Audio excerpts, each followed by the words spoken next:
아스살라무알레이쿰 와라마툴라히 와바라카투후. 안녕하세요. 저는 이슬람 선교사 카울라 이정순입니다. 오늘 전해드릴 이야기는 예언자 무함마드의 결혼과 예언자가 되기까지 과정에 관하여 전달해드리겠습니다. 지난 시간에는 무함마드가 태어나기도 전 아버지 압둘라가 돌아가시고 어머니 아마니아 또한 자신과 여행 도중 지병으로 돌아가셔 조부 압둘무딸립과 삼촌인 아부딸립의 보살핌 속에서 생활하게 된 성장 과정에 대해서 전해드렸습니다. 아부딸립은 가난한 데다가 딸린 식구도 많았습니다. 그럼에도 친절하고 관대하여 꾸라이시 부족 중에서 가장 존경받는 존재였죠. 그러나 아부딸립의 가난한 경제적 상황은 무함마드에게 목동보다는 수익성이 높은 일을 찾아줄 필요가 있었습니다. 어느 날 삼촌 아부딸립은 꾸아일리의 딸 카디자가 꾸라이시 부족 중 대리 교육을 할 만한 사람을 고용한다는 소식을 들었습니다. 카디자는 명예와 많은 재산을 소유한 미망인 사업가였습니다. 아부딸립은 그녀가 샴 지역에 대상을 보낼 준비를 하고 있다는 소식을 듣고 당시 25살의 조카를 불러 말했습니다. 무함마드야, 나는 돈도 없고 재산도 없다. 우리는 계속 어려운 생활을 하고 있구나. 카디자가 대상 무역을 맡길 사람을 구한다고 한단다. 내가 이 문제를 그녀와 상의하려고 하는데 그렇게 해도 괜찮겠니? 라고 물었죠. 그러자 무함마드는 삼촌 좋으실 대로 하세요 라고 긍정의 표시를 보였습니다. 아부딸립은 곧바로 카디자를 찾아가 그녀에게 무함마드의 고용과 함께 낙타 4마리 이상을 요구했고 카디자는 이렇게 말하였습니다. 당신이 이방인이나 미운 사람을 부탁했더라도 저는 당신의 청을 들어줬을 것입니다. 그런데 어떻게 제가 당신의 아끼는 조카에 대한 청을 거절할 수 있겠습니까? 라고 흔쾌히 받아들였습니다. 그만큼 아부딸립은 메카에서 존경받는 존재였습니다. 무함마드는 카디자에게 고용된 후 첫 여행을 통해 샴 지방 사람들의 종교와 의식을 더 자세히 알게 되면서 자신의 사고와 생각에 필요한 많은 것들을 얻을 수 있었습니다. 샴 지방의 대상 무역을 통해서 노련하고 성실한 무함마드는 카디자에게 많은 이윤을 안겨주었으며 함께 간 노예 마이사라는 주인인 카디자에게 무함마드의 온화함과 성실함에 대한 칭찬을 아끼지 않았습니다. 카디자는 메카의 다른 젊은이보다 그가 뛰어나고 훌륭한 인물로 생각하고 있었는데 마이사라의 말을 듣고 무함마드를 믿고 확실할 수 있었습니다. 카디자는 꾸라이시 귀족들의 청혼에 여러 번 거절한 일이 있었으나 무함마드의 유창한 말솜씨와 출중한 외모에 깊은 인상을 받아 그와 결혼하고 싶다는 생각을 갖게 되었습니다. 이를 알게 된 친구 누파이사가 무함마드에게 가서 말했습니다. 당신은 왜 지금까지 결혼을 하지 않았습니까? 그러자 무함마드는 결혼할 여유가 없다고 답했습니다. 누파이사는 카디자가 그를 마음에 두고 있다고 말했지만 그는 누파이사의 주선에 주저했습니다. 무함마드는 그녀가 이미 꾸라이시 부족의 귀족중 청년들의 청혼을 거절했다는 것과 그녀의 재산에 부담을 느끼고 있었습니다. 이러한 무함마드의 생각과는 달리 카디자는 무함마드의 삼촌들과 자기 가족들을 만나 결혼을 결정지을 수 있도록 나섰습니다. 그 후 무함마드는 낙타 20마리를 선물로 카디자에게 주고 카디자와 결혼하게 됩니다. 또한 무함마드는 단정한 용모에 눈에 띄게 크지도 작지도 않은 키의 소유자였습니다. 늘 그의 걸음걸이에는 힘이 있었습니다. 그는 언제나 깊은 사색에 잠긴 모습이었지만 눈매에는 사람들을 끌어당기는 마력이 숨어 있었습니다. 카디자는 그런 남편에게 사색의 공간, 그를 위한 공간을 마련해 주었습니다. 카디자의 관심과 사랑에 보답하듯 무함마드는 가문의 영광을 충실히 지키며 메카 사람들로부터 존경과 사랑을 받았습니다. 그는 자신의 뛰어난 능력에도 자만하지 않고 말을 해오는 사람이면 귀만 기울이는 것이 아니라 온몸으로 그를 대했습니다.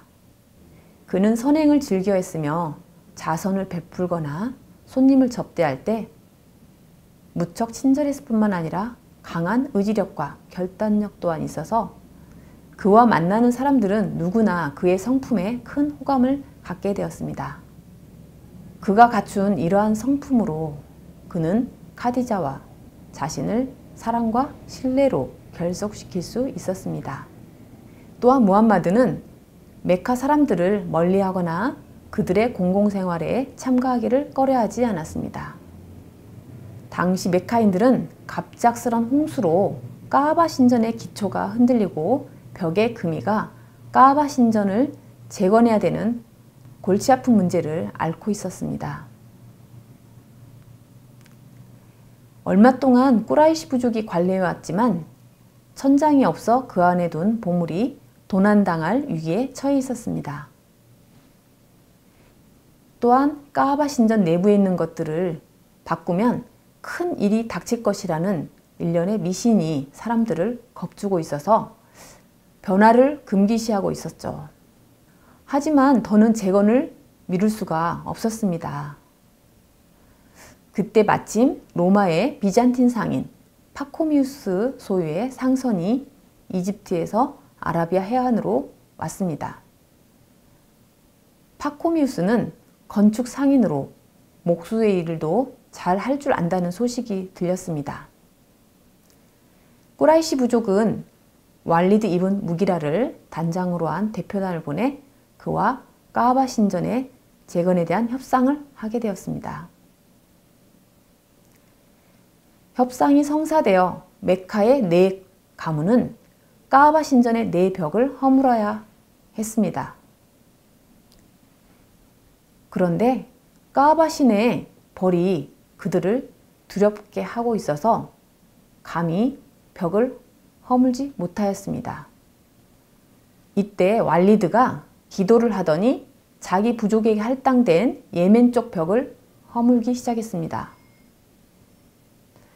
왈리드가 일을 마친 후 그에게 아무런 일이 일어나지 않자 남은 부족들도 용기를 얻어 까바 신전의 재건축에 힘을 합쳤습니다.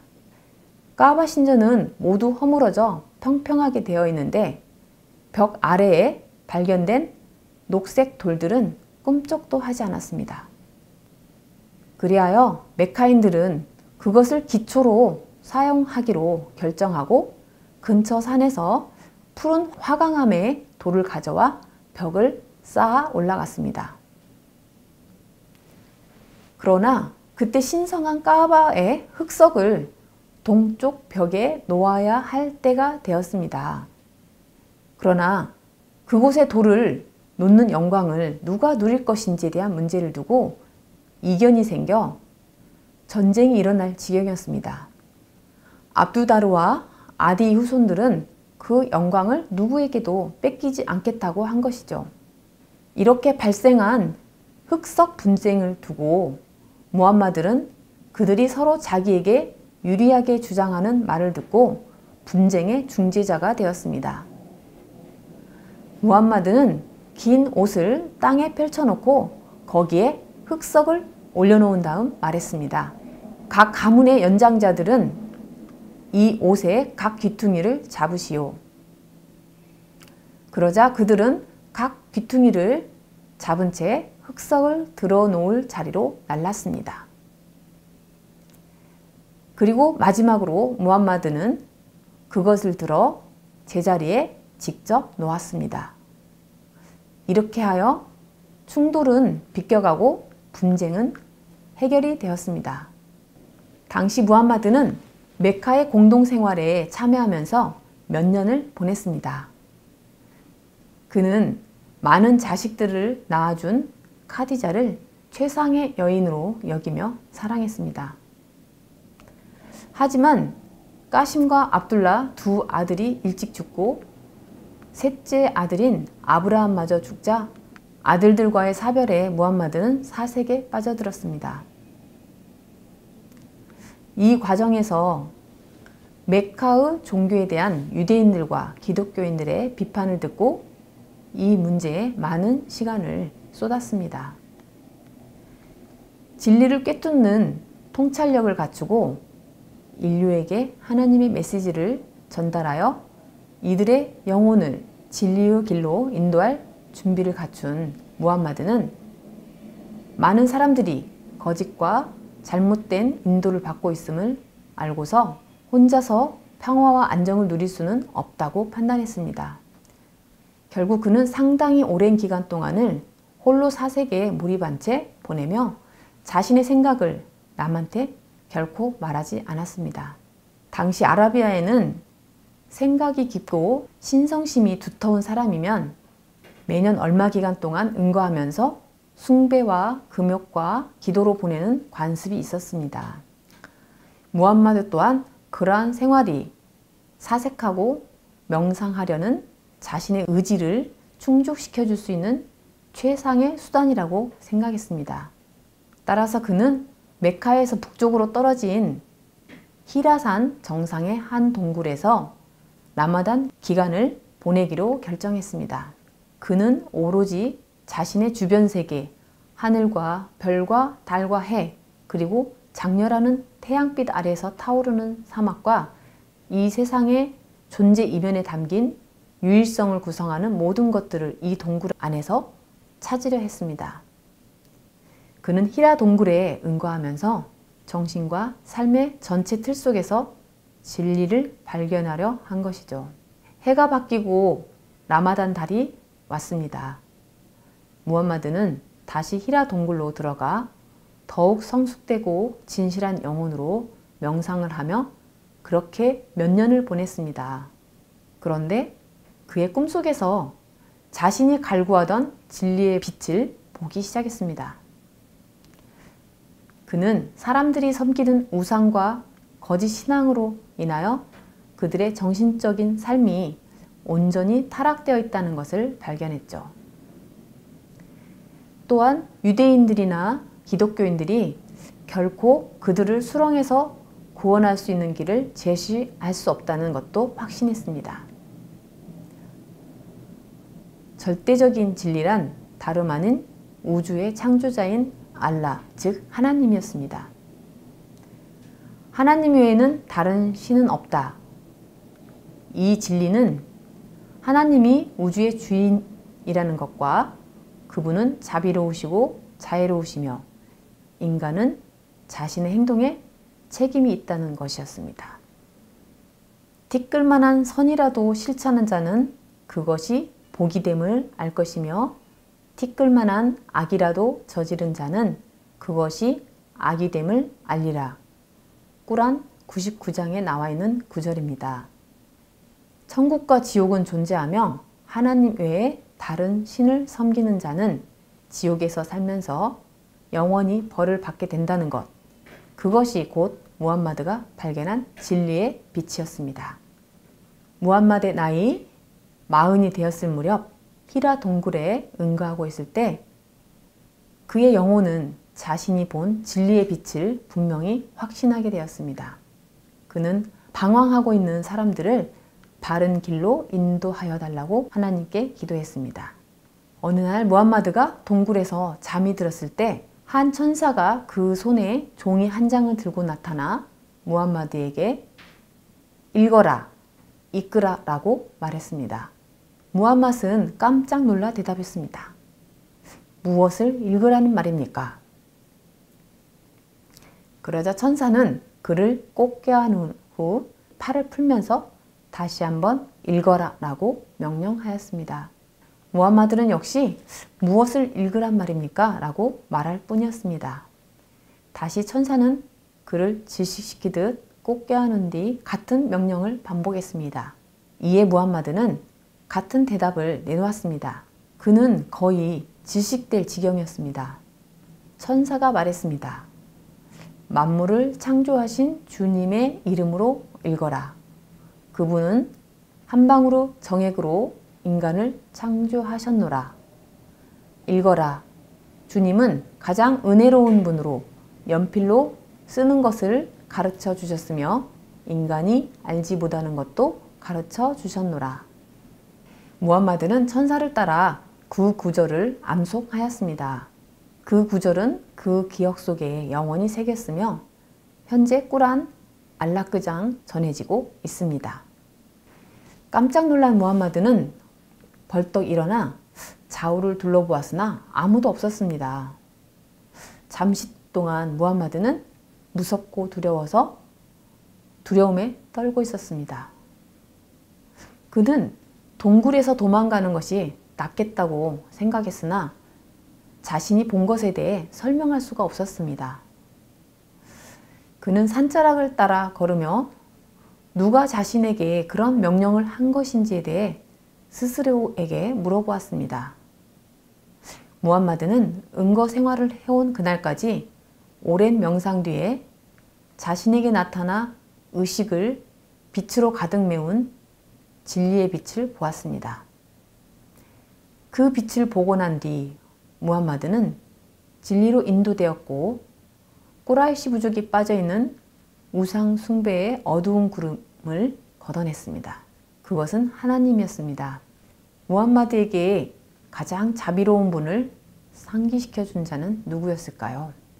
무함마드는 동굴에서 보고 들은 것에 대해 두려운 나머지 전율하고 자문하면서 길을 걷다가 머리 위에서 자신을 부르는 똑같은 목소리를 듣고 멈춰 섰습니다. 거인의 모습을 한 천사가 공중에 있는 것처럼 보였습니다. 어디에서 쳐다봐도 천사는 항상 그 앞에 그대로 서 있었습니다. 잠시 후 무함마드는 천사가 사라지자 자신이 보았던 것에 압도당한 채 집으로 돌아왔습니다. 그는 극도의 두려운 상태에 빠지게 되었습니다. 카디자는 남편이 열병을 앓는 사람처럼 몸을 떠는 것을 보았습니다. 그는 아내에게 자신에게 있었던 일을 들려주었고 카디자는 언제나 그랬듯이 여전히 자비롭고 평온하며 용기를 북돋아주는 존재였습니다. 그녀는 조금도 흔들림 없이 무함마드가 본 진리의 빛을 의심하지 않고 신뢰하고 있었습니다. 그녀는 남편에게 존경과 경의를 표하듯 당신이 이 민족의 예언자가 될 것임을 믿고 또 그렇게 기도한다고 말했습니다. 잠시 후 무함마드는 잠이 들었고 이 잠은 최고의 힘을 주는 정신적 생명을 잉태하는 시간이었습니다. 서력 610년 무함마드의 나이 40에 히라 동굴에서 신의 첫 계시를 받게 된 것입니다. 여기까지 사도 무함마드가 예언자가 되기까지의 과정을 말씀드렸습니다. 다음 시간에 만나 뵙겠습니다. 감사합니다. 살라말레이쿰.